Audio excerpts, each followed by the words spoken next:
on line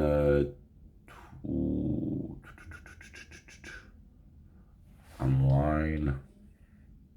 1 second.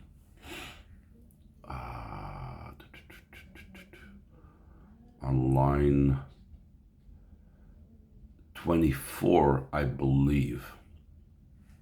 So we were talking about that through the Karbonis, we are able to draw down the oiris from Toyu.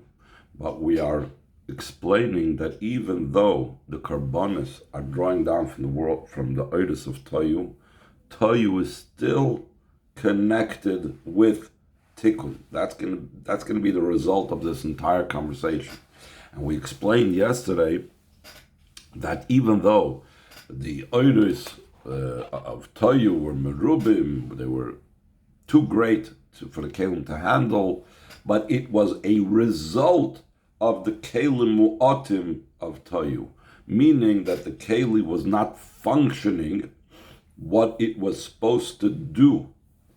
It was the kelim was in such a type of way that they were wanted to lose their kelihood. They wanted to go out of themselves instead of drawing the oir down. So therefore they brought about an oir that was also in a way of losing itself, in other words, not coming down into the kelim. So we said that the type of oir was thanks to the keli, because the kelim were kelim mu'atim, immature kelim. That's why it brought down oiris that were too much for the keli to handle. And vice versa, the oiris merubim affected the kelim mu'atim of Toyu. Therefore, here is the crux that he's trying to reach. He's going to try to explain how the oiris merubim of Toyu are affected and are still connected with Seder Ishtalshlus. And therefore, the Karbonis that draw down from the world of Toyu still has to do with Seder Ishtalshlus. It's only when you have Achilas Koyanim, that's what he's going to lead towards. Through the Koyanim's eating, not the Achilas Mizbeach, what the Mizbeach consumes, that reaches a level that's higher than Seder Ishtalshlus. Let's go again, line 24, 6th page of the copy. Move on from everything that we spoke about before. How the Kalim and the Oiris are interacting with each other and affecting and influencing each other in Toyu, it's understood. Shagam ha'oiris the Toyu yeshlam shayches ala kelim, that even though the lights of Toyu were too great to come into the Keli, so someone would think Keli and Oir and Toyu have no connection, but no, they did influence each other, but they influenced each other in a negative way. Though the connection is in such a type of manner that the oiris were not settled in the vessels, but just the opposite. Through the oiris, actually, it was counteracting the kelim. It broke, it caused a breaking in the vessels, top of the 7th page, top of page Yud Aleph. Mikol Mokum still in all, the very fact that the oiris merubim of Toyu caused the breaking of the vessels of Toyu, it's understood that there's some type of connection between them. Just to give us a very simple example, a person will say that this idea is like too powerful. You know, sometimes if a teacher shares something that is too much for the students to understand, he blows their minds and they lose track of everything. What's going on? What's happening over here? You know, it's a Shvir Sakelim in a certain way. They thought they understood the Maimer, the piece of Gemara, the Basik Chumash, and all of a sudden now it's all a mess in their minds. But no one's going to say that this idea was so powerful that when I tried to put it in my champagne glass, it broke the champagne glass. Why? Because an idea and a champagne glass don't have any connection with each other.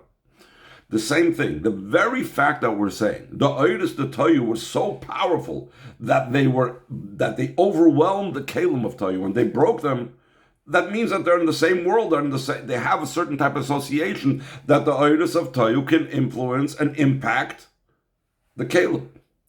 So once we've established that the Oidus of Toyu can impact the Kalim, so now going back to the Karbonis, drawing down from the world of Toyu, second line on page Yud Aleph.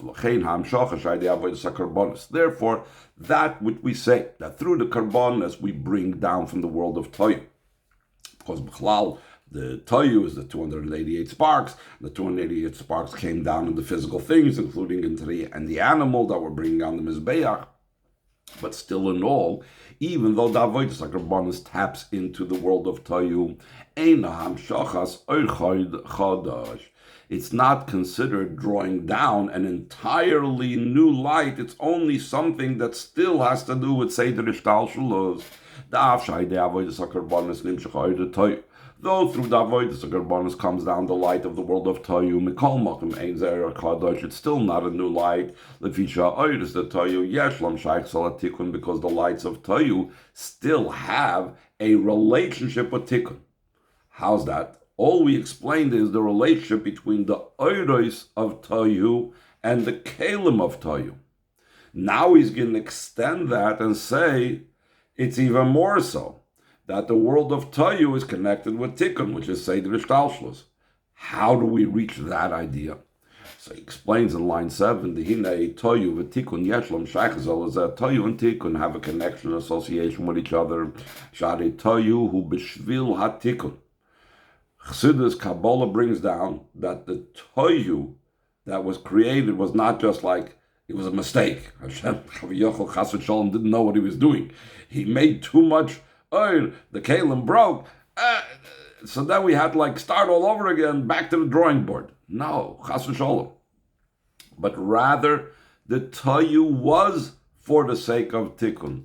K'maimer, like the Sefer Yetzirah uses an expression, I think it's the Sefer Yetzirah, but it's based on a Gemara in Shabbos. Perhaps it's not in the Sefer Yetzirah. It says, Boina almanas lister. In Hilchos Shabbos, it speaks about someone that's building on Shabbos for the sake of destroying, or vice versa. V'soiser almanas livnos, and destroying for the sake of building. That's used as a paradigm for Toyu and Tikkun. That Toyu was built with the original intention to create a state of Shviras HaKelim, and then that stira, that destruction, the stira is almanas livnois, is for the sake of, out of that destruction of Toyu will come about the world of Tikkun. Hainu, this means line 10, the binyan Shviras HaToyu b'shvil HaTikkun, both the building and the resulting breaking of the world of Toyu is for the sake of Tikkun. So therefore, there is an association between Toyu and Tikkun. So now we're going to see, why did the Rebbe have to talk before about the connection of Oidus to Toyu with the Kalim of Tikkun? Because the Rebbe is going to question and say that what part of Toyu connects to Tikkun? It's the Kalim of Toyu, not the Oidus. And therefore, if we don't know of the connection between the Oidus to Toyu and the Kalim of Toyu, so then a lot of this falls away. So let's see this inside. Line 11. Though this connection between Toyu and Tikkun is not seemingly in the entirety of Toyu, it's only in the vessels of Toyu. How come? What broke? We said the breaking was for the sake of building. The breaking of Toyu was for the sake of building of Tikkun. What part of Toyu broke? Only the vessels broke. Shemehem nasa Tikkun, that afterwards from that resulted the world of Tikkun. The soiser almanas livnos, destruction for the sake of building. Avol ha'or nistalcha milo, we know that the lights that were in the vessels, once they broke, the oil didn't come down into Tikkun. The oil didn't break and fall. The oil left. Just like when you have a fire, you need to have a keli to hold it down. And if the keli is gone, if you have no wick and oil and so on, so then the fire will depart. The same thing, the oiris of toyu left once the kelim were broken. So seemingly, the only part of toyu that is connected with tikkun is only the kelim. So again, why are you telling me that the avodas hakarbonos, which draws down from toyu, is not about an avodah that brings down an oir chadash because it's connected with seder ishtalshalos, but the oir seemingly is not connected. So this is what he's going to bring before. The oir is connected with the kelim. The kelim of toyu was for the sake of tikkun. And therefore, it has to do with Seder Ishtalshalos. Let's look inside, line 13, Mikol Mokum, still in all. Liyoy Shakelim, the Toyu Yeshlam Shaychus ala Tikkun, since the vessels of Toyu do have a Shaychus to the world of Tikkun. And we said earlier in the previous page, the Toyu Yeshlam Shaychus ala Kelim, the Toyu Canal, the light of the world of Toyu is connected with the world of Tikkun, like we said before, the light of Toyu is connected with the Kelim of Toyu. Im Kain, if so, Harayesh Shaychus, by extension, there is a connection. La Oiris the Toyu, Ima Kelim the Tikkun, but even the lights of Toyu is connected with the Kelim of Tikkun. And therefore, by bringing the carbon of the animal on the Mizbeach, otherwise known as Achilas Mizbeach, therefore, therefore, since the bringing of the karbanos draws down and as connected at least with the level of toyu, is not considered a drawing down of a new light. Bringing a carbon on the mizbeach is a ray that's associated with the worlds. That in general, even though we're talking here about toyu, but in general, the oil that has to do with the worlds, you have malchus datzilus. This malchus datzilus, as we spoke about before, that the level of the mizbeach is malchus, the level of the lion that consumed the karbanis is malchus. So malchus embodies everything that has to do with seder ishtalshalos, and even though the karbanis, the animal being brought on the mizbeach, draws down from this level that's higher than seder ishtalshalos, seemingly the world of toyu, even the world of toyu has to do with seder ishtalshalos, and therefore it is not a new gilui oir, it's still the level of malchus, no more than malchus really, in essence, because malchus stands for the whole idea of seder ishtalshalos. Now we're going to contrast that with what the kohanim do, what he's calling here achilas odom. That we said earlier in the Maimer, we see something unbelievable. We say, ha-kehanim oichlim v'abaylim eskaprim. Not the mizbeach is oichel. Not that the consumption of the mizbeach causes the kapara, but the eating of the koyanim. And the reason why? Because the eating of the koyanim, achilas odom, is going to be amshachas or chodosh, as we're about to explain. Second paragraph on the 7th page, line 21.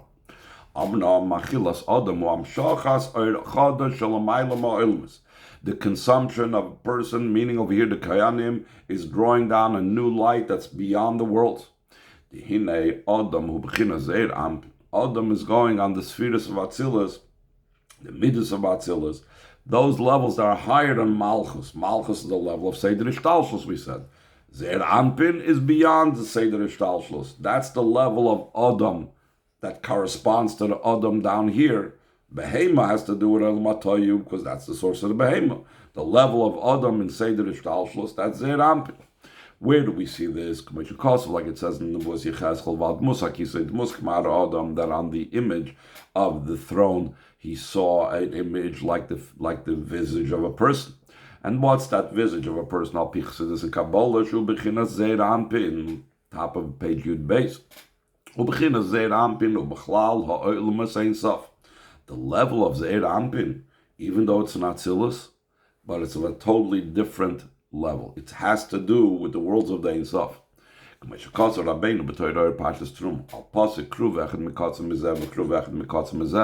Rebbe writes in Torah and Parshas Truma, on the pasuk that it says that on the Aron there was two kruvim, one kruv at one end and one kruv at another end.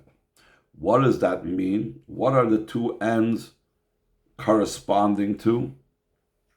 Usually when we talk about things being on two ends, we picture it like the Adam. There's the right end and the left end. Here, the two ends means something that's close to each other. The end of a higher level is next to the uppermost end of the lower level. So he says, base Tzavis, line 4, these are two ends. One end is the highest level, it's the highest end of the created beings. That's the level of Malchus. Like we said, Malchus encapsulates and indicates and corresponds to the whole level of Seder Ishtalshlus. So Malchus Datzilus is considered one end, the uppermost end of the created beings. The Kotzah Beis, and the other end, Hu Bechinas Zeir Ampin Shu Soif Oil Masei. It's what borders, it hits Malchus, but that's the lowest end of the worlds of the infinite. Though we're calling it the end of the levels of the Ein Sof, which indicates something close to us, still in all, it's included in and part of the emanator, part of the Ein Sof. Okay, so that is what Achilas Adam is about.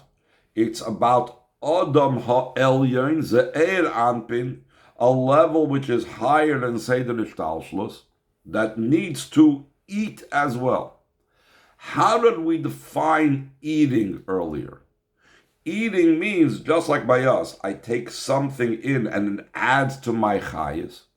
So the same thing, Aryeh da'achol karbanin, Mizbeach da'achol karbanin, means that Malchus has an increase of chayis.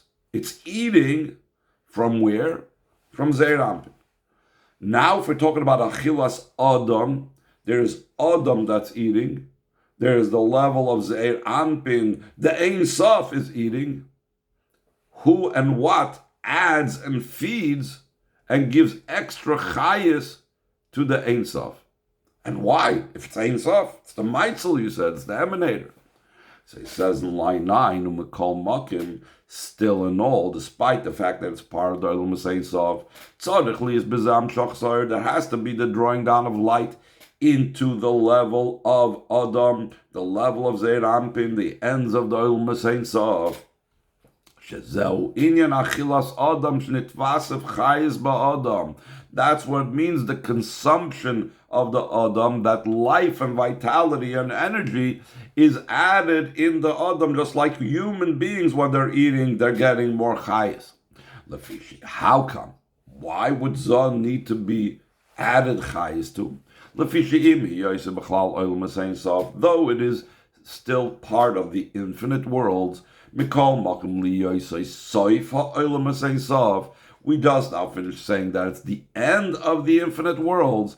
The very fact that you're saying it's the end of something means it's still within the category and definition of a beginning and an end.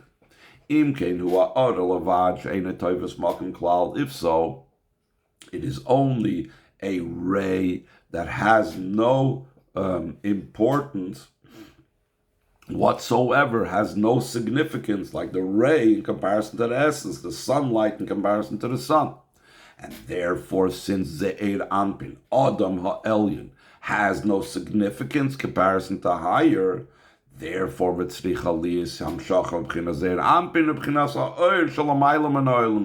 has to be the drawing down in Ze'er Ampin from the light that's beyond the world. And how is that taking place? The Adam ha'elyon eats and is added to and given more vitality through the Adam down here eating. Achilas Adam, ayedei achilas koyanim, through the eating of the koyanim. V'hainu, this means sham shochash ayedei achilas Adam, that which is being brought down through the eating of a person. He am shachas erchad shalomayl lagamr me'oilmes. It's drawing down a new light that's totally beyond the worlds.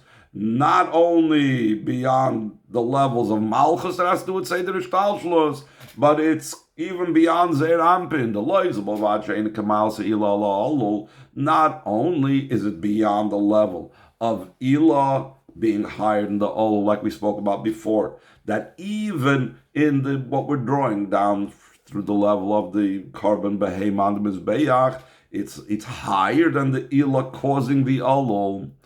In addition to being that height, that's attained through the carbon on the Mizbeach, the eating of the Kohanim caused something even higher. It's a new light that's completely higher than the world's. So now he's going to connect it very appropriately out of Shabbos with the idea of Shabbos. Oishei.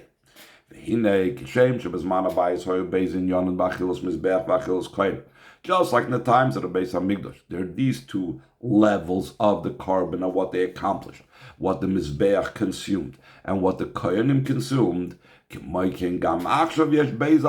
Also now, there are two types of consumption of food. Achilas choil v'achilas Shabbos. What we eat during the weekday and what we are accomplishing through eating during the weekday versus what we accomplish through eating on Shabbos. This is similar to the eating and consuming of the Mizbeach. That is like our weekday consumption of food versus Shabbos is like the Kohanim's consumption of food. The achilas choil, when it comes to the weekday eating, concerning this, the eating of the weekday, it says that the stomach of the Rishoyim is lacking. In other words, because hu inyan habirurim, it's the idea about refining the sparks. So the Rasha, the level of the klippos are now losing, they are being removed, the birurim, out of the Rasha, out of the klippos. So the food is like being taken away from the klippos. So the stomach of the Rishoyim is now lacking. Vehu ki inyan achils mizbeach. That's similar to what the mizbeach do, that they elevate the sparks that fell on the animal until it comes to the shoyer of the world of Yitzira and Aryeh of Dachel Korbanon, like we said before. On the other hand, v'achilas Shabbos, the eating of Shabbos, who shallah namar tzadik oichol esayva nafshoy, the tzadik is eating to satiate the soul. His soul is getting satiation and an increased energy. Meaning, hu inyan amshachas or chadash, it's drawing down a totally new light to his soul. Top of page Yud Gimel. Vehu ki inyan achilas koyanim. It's similar to the eating of the koyanim. So he explains va'inyan hu, the idea behind this is the achilas choil hu inyan avodah sabirurim. Eating during the weekday, it's like the avodah of refining the sparks, lavaris atoy v'lara, to purify and to clear and to choose out the good from the bad. Like it's brought down the Zohar, that we are eating bread on the point of the sword because we have to fight like with the klippos to extract the sparks. The physical food is from klippos noiga that has an intermingling of bad. And a person by his nature is actually drawn to the food. He wants to eat it because of his physicality. And because he's drawn to it, so the food can draw him down. Therefore, the food could pull down a person into the level of klippos. That's the idea of the ward that the Zohar said, that you need to eat it by the edge of the sword. That a person needs to affect themselves. Not only should the food not pull the person down, but also even more so, that the person should refine the food, and he should elevate the food to holiness. How was one capable of refining the food? Only through the revelation of Nefesh Elokis. Because without it, again, he's going to be pulled down. Since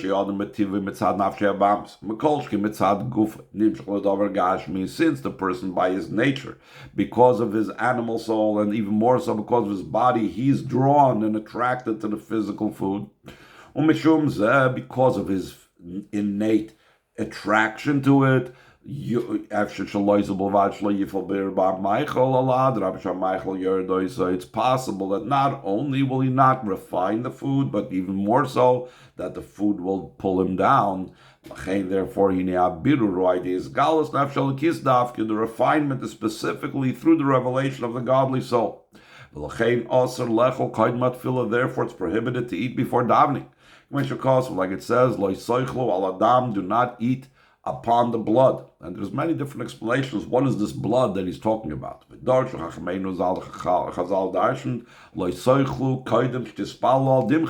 Do not eat before you daven for your blood, in other words, for your life.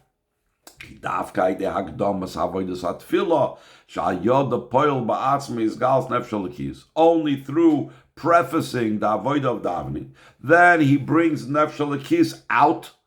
Then you could refine the sparks. But if you're not connected with your nefesh lekis, you're still only animalistic. So then you're just the opposite. You're being pulled after the food. Behind this means without prefacing the avodah of davening, even kivin shavodah he b'derech milchama, since the avodah is the way of a war.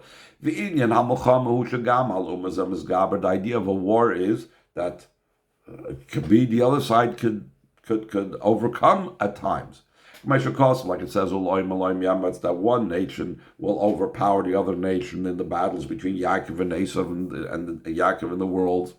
Therefore, while a person has not brought his nefesh lekis out, it cannot be the refinement top of page Yudalit. And only through prefacing the avodah of davening, that he effects within himself the revelation of the godly soul. Through this, he has the capability to be victorious in the war. This means while you're engaged with the physical, you can't bring the nefesh lekis out. If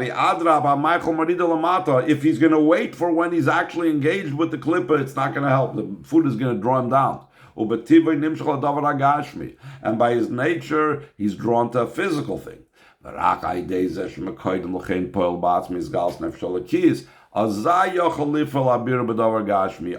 through prefacing it with the avodah of davening, then he revealed the nefesh lekis, then he could refine the food, the physical food. We'll stop over here.